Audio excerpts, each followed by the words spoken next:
बोलो पवन सुत हनुमान की जय। बोलो राम भक्त हनुमान की जय। जय श्री कृष्णा। राधे राधे। कलयुग के देव भक्त शिरोमणि हनुमान जी के ध्यान मात्र से हर नकारात्मकता दूर हो जाती है। सहसा बल और पुरुषार्थ की बढ़ोतरी होती है। हनुमान जी बहुत जल्द प्रसन्न होने वाले देव हैं। उनकी भक्ति से हर कष्ट दूर होते हैं। अगर किसी के जीवन में मंगल भारी है, मांगलिक है, तो जातक अगर हनुमान जी की भक्ति के साथ मंगलवार का व्रत करे तो उसके हर परेशानी का निदान होता है। जो भी मंगलवार का व्रत करते हैं उन्हें मांगलिक दोष, शनि से कष्ट, साढ़े साती या ढैया परेशान नहीं करती। शादी, विवाह, व्यापार या रोजगार हर तरह की समस्या से मंगलवार का व्रत फायदा पहुंचाता है। मंगल ग्रह मजबूत होते हैं, साथ ही हनुमान जी की कृपा बरसती है। आइए अब हम श्रवण करेंगे मंगलवार की व्रत कथा। प्राचीन समय में एक कुंडलपुर नामक नगर था, जहाँ नंदा नामक एक ब्राह्मण अपनी पत्नी सुनंदा के साथ रहता था। ब्राह्मण दंपति धन धान्य से संपन्न थे, लेकिन उनके वंश को आगे चलाने के लिए उनके कोई संतान नहीं थी। इस वजह से ब्राह्मण हनुमान जी की पूजा अर्चना के लिए वन की ओर प्रस्थान कर गया। वहीं ब्राह्मण की पत्नी ने घर पर बजरंगबली की पूजा अर्चना करना शुरू कर दिया।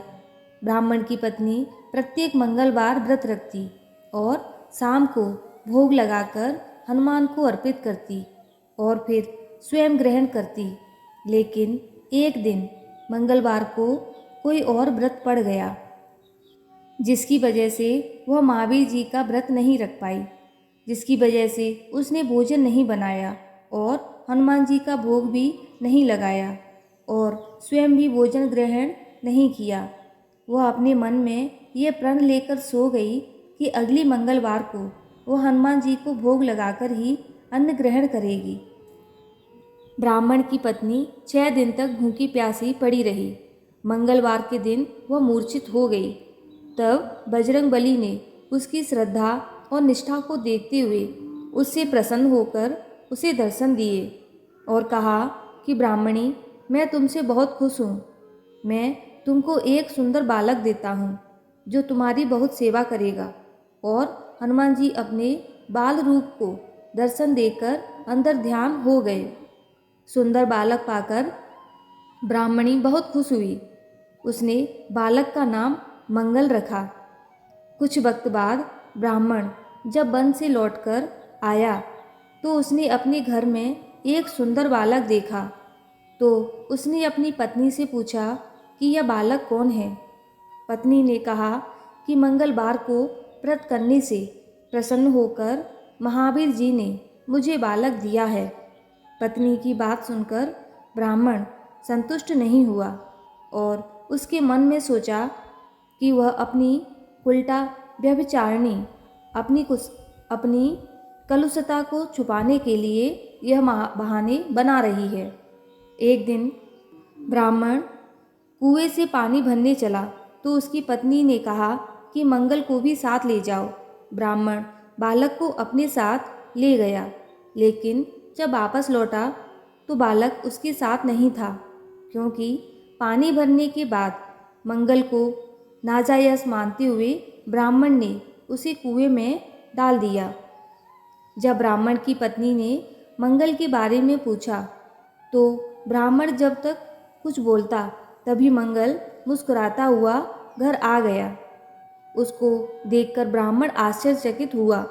उसी स्त्री बजरंगबली ने ब्राह्मण को स्वप्न देते हुए कहा कि यह बालक मेरा बाल रूप है और तेरी पत्नी की भक्ति से प्रसन्न होकर मैंने उसे वरदान स्वरूप दिया है। तुम अपनी पत्नी को उल्टा क्यों कहते हो? यह सुनकर ब्राह्मण खुश हो गया और ब्राह्मण दंपति सुखपूर्वक अपना जीवन व्यतीत करने लगे।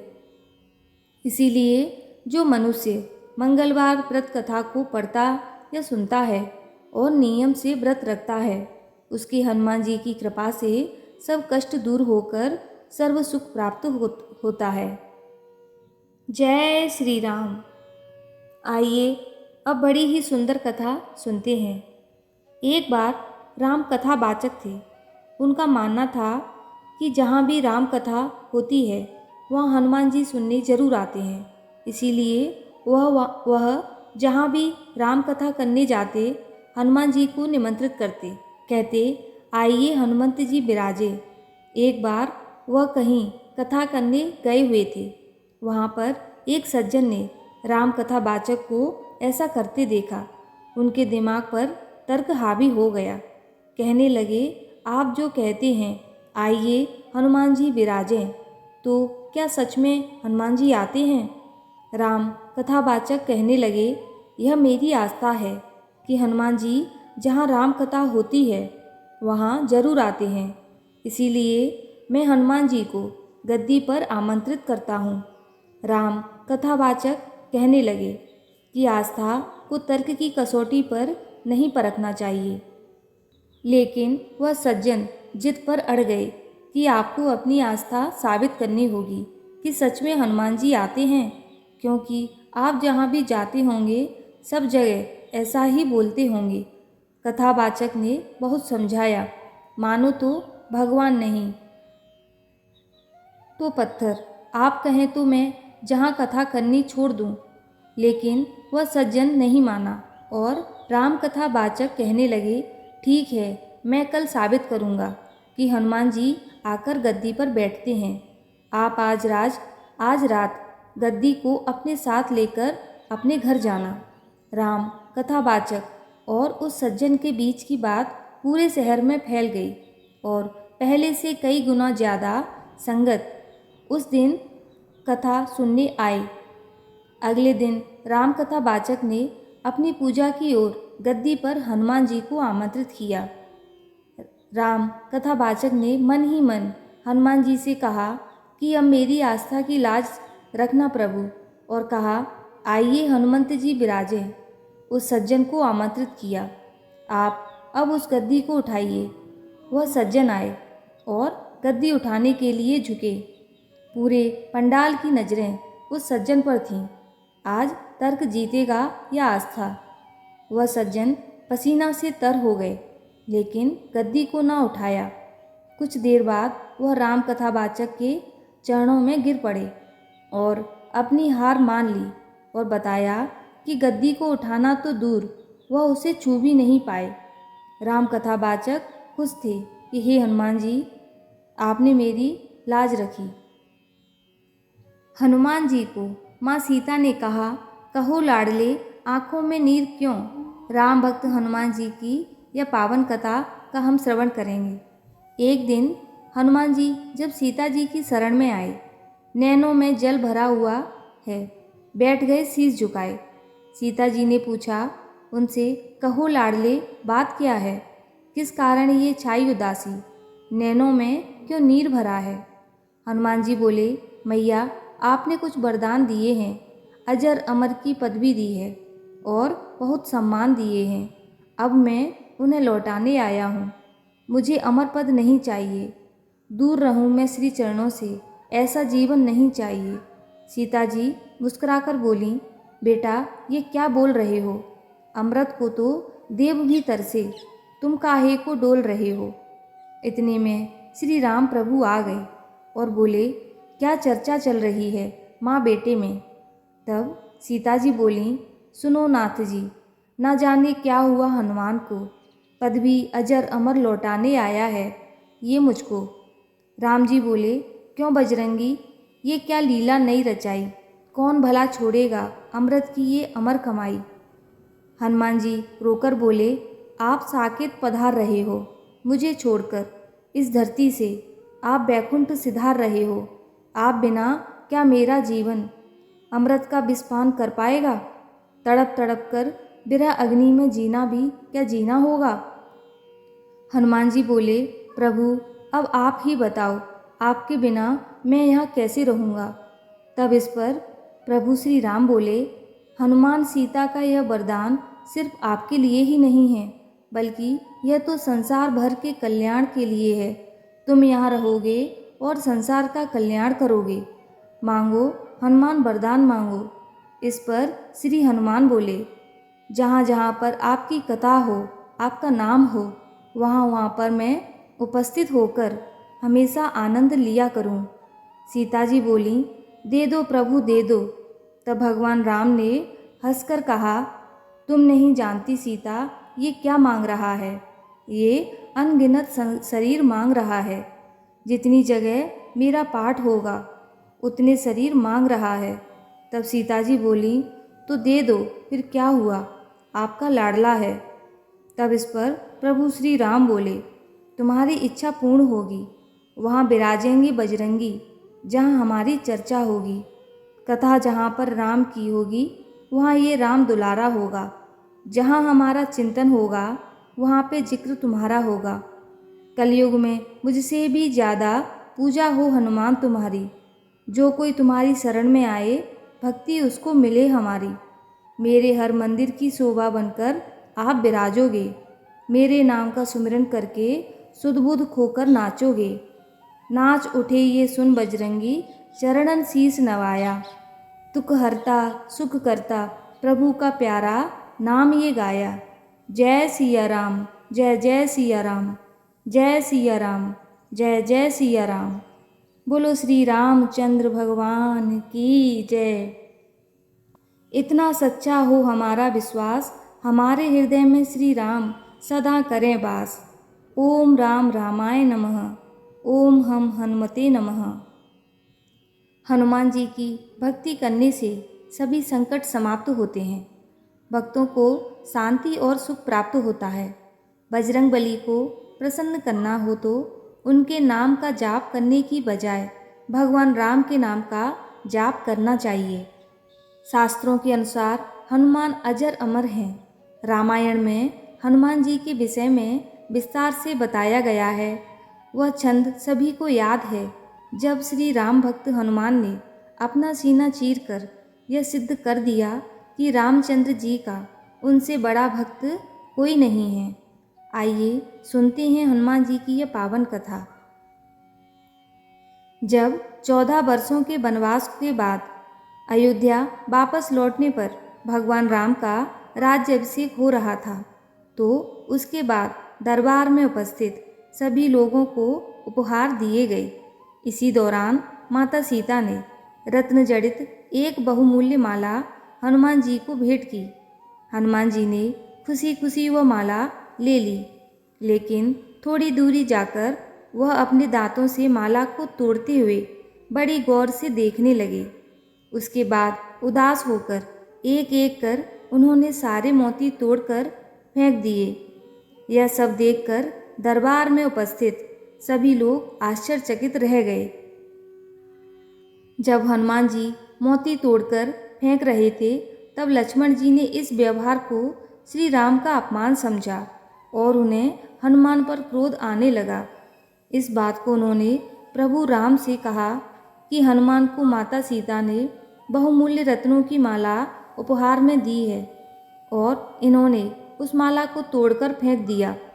जिसके बाद भगवान राम ने उत्तर दिया कि जिस कारण से हनुमान ने उन रत्नों को तोड़ा है, यह उन्हें ही मालूम है। इसीलिए इसका उत्तर तुम्हें हनुमान से ही मिलेगा। इसके उत्तर में हनुमान जी ने कहा कि मेरे लिए हर वह वस्तु बेकार है जिसमें राम का नाम ना हो। मैंने यह हार अमूल्य समझकर लिया था, लेकिन जब मैंने इसे देखा तो पाया कि इसमें कहीं भी राम का नाम नहीं है। उन्होंने आगे कहा कि मेरी समझ में कोई भी वस्तु श्री राम के बिना अमूल्य नहीं है, अतः मेरे हिसाब से उसे त्याग देना चाहिए। यह बात सुनकर भ्राता लक्ष्मण बोले कि आपके शरीर पर भी तो राम का नाम नहीं है, तो इस शरीर को क्यों रखा है? इस शरीर को भी त्याग दो। लक्ष्मण की बात सुनकर हनुमान जी ने अपना वक्ष स्थल नाखूनों से चीरकर उसे लक्ष्मण सहित दरबार में उपस्थित सभी लोगों को दिखाया, जिसमें श्री राम और माता सीता की सुंदर छवि दिखाई दे रही थी। यह घटना देखकर लक्ष्मण आश्चर्यचकित रह गए और अपनी गलती के लिए उन्होंने हनुमान जी से क्षमा मांगी। कहते हैं कि जो अनन्य भाव से ईश्वर की भक्ति करते हैं, उन पर आने वाले कष्टों का निवारण करने भी स्वयं ईश्वर को आना पड़ता है। श्री राम के ऐसे ही एक सच्चे भक्त का प्रसंग, जब श्री राम को स्वयं उसकी गवाही देंगे अदालत में आना पड़ा। वृंदावन में एक संत जी थे। उन्हें सभी जज साहब कहकर बुलाते थे। एक बार किसी ने पूछा कि हर कोई इन्हें जज साहब कहकर क्यों बुलाता है, तो पता चला कि वह संत दक्षिण भारत के किसी कस्बे में जज ही थे। एक बार उनकी अदालत में छोटे से गांव में एक केस आया। एक केवट का केस था। उसके 2 बेटे और एक बेटी थी। बेटी के विवाह के समय बेटों ने पिता से कहा कि आप गांव के साहूकार से ब्याज पर कुछ रुपया उधार ले लें, हम मेहनत करके वह कर्ज चुका देंगे। वह केवट साहूकार से कुछ रकम उधार ले आया और उससे ब्याज भी दर भी तय हो गई। बेटी की शादी हुई तो वह केवट मंदिर में ही रहने लगा। मंदिर की साफ सफाई और सेवा करता। वह बहुत ही भोला था, इसीलिए हर कोई उसे भोला कहकर बुलाता। वह श्री राम जी का परम भक्त था। हर बात में कहता, रघुनाथ जी जाने। बेटों ने मेहनत करके रकम पिता को दी और कहा कि साहूकार का उधार उतार दो। साहूकार ने पैसा देकर एक रसीद दी, भोला को दी और कहा कि इसे एक बार पढ़ लें, जिस पर लिखा था कि इसने मेरा सारा उधार चुका दिया है। भोला ने रसीद नहीं पढ़ी और कहा कि जो जाने रघुनाथ जी जाने। यह देखकर सेठ के मन में लालच आ गया और उसने भोला से और पैसे ऐंठने की सोची। उसने चालाकी से रसीद को बदल दिया, जिस पर लिखा था कि इसकी अभी तक सारी रकम बकाया है। भोला इस बात से अनजान वापस चला आया और रसीद संभाल कर रख दी। कुछ दिन बाद सेठ ने अदालत में उस पर केस कर दिया। जज ने पूछा कि तुमने साहूकार के पैसे वापस क्यों नहीं किए। भोला रोने लगा कि जज साहब, मैंने तो सारे पैसे वापस कर दिए हैं। जज ने पूछा कि तुम्हारे पास कोई गवाह है जो बता सके कि तुमने साहूकार के पैसे चुका दिए हैं। भोला ने फिर कहा, रघुनाथ जी जाने। जज ने सोचा कि शायद रघुनाथ जी गांव का कोई व्यक्ति होगा, इसीलिए साहब ने केस की अगली तारीख दे दी और रघुनाथ के नाम से सम्मन जारी कर दिया। जब सम्मन गांव में पहुँचे तो गांव के लोग कहने लगे, रघुनाथ नाम का तो कोई व्यक्ति गांव में है ही नहीं। हाँ, गांव में रघुनाथ जी का एक मंदिर है। चपरासी मंदिर में गया और पुजारी जी से कहा कि रघुनाथ जी के नाम सम्मन आया है। पुजारी जी ने हस्ताक्षर कर ले लिया और श्री राम के चरणों में रख दिया। पुजारी जी सोचने लगे, इतने साल हो गए रघुनाथ जी की सेवा करते हुए, प्रभु आपके लिए वस्त्र, हार, आभूषण, मुकुट, भोग बहुत कुछ आते देखा, लेकिन प्रभु आपके लिए सम्मन पहले ना देखा ना सुना। प्रभु की लीला जो करे वही कम। पंडित जी ने भोला से पूछा, रघुनाथ जी का नाम क्यों लिया। भोला ने कहा कि मैंने गलत क्या किया। रघुनाथ जी तो सब जानते हैं। तारीख वाले दिन पुजारी जी ने प्रभु को वस्त्र आभूषण पहनाए और भोग लगाया और कहा, प्रभु भोला की भक्ति की लाज रखना। अदालत में जज ने भोला से पूछा कि तुम्हारे रघुनाथ जी कहाँ हैं। भोला ने कहा कि यह तो सब जगह हैं। जज ने रघुनाथ जी को अदालत में बुलाने के लिए कहा। अदालत में आवाज़ लगा दी। अदालत में आवाज़ लगाई दी गई, रघुनाथ जी हाजिर हो। एक दिन एक वृद्ध दीनहीन हालत में अदालत में आ गए। उनके चेहरे पर एक अलग सा ओझ था। जज ने पूछा कि जब भोला ने साहूकार को पैसे दिए तो क्या आप वहाँ थे? वृद्ध ने कहा, हाँ। जज साहब ने पूछा, इसका क्या सबूत है? वृद्ध ने बताया कि भोला की ईमानदारी देखकर साहूकार के मन में लालच आ गया था। भोला के हिसाब किताब की सही रसीद साहूकार की अलमारी में उसके वही खाते में है। आप अपने कर्मचारी को भेजकर मंगवा सकते हैं। जब वहाँ तलाशी ली गई तो रसीद मिल गई। साहूकार को दंडित किया और भोला को इज्जत के साथ बरी कर दिया। इतने में वह वृद्ध जा चुका था। जज ने भोला से पूछा कि जिस वृद्ध ने अदालत में गवाही दी कहाँ गया और कौन थे? भोला ने कहा कि वह तो रघुनाथ जी थे। जज ने चपरासी से पूछा कि जिस व्यक्ति को तुम सम्मन देकर आए थे, क्या वह वृद्ध वही थे? चपरासी ने कहा कि जनाब, वो कोई और ही थे। जज साहब मंदिर में गए। वहाँ पर पुजारी जी थे। जज साहब को वहाँ जाकर सारा किस्सा पता चला तो वह फूट फूट कर रोने लगे। उन्हें रघुनाथ जी की मूर्ति में उन्हीं वृद्ध की छवि नजर आई।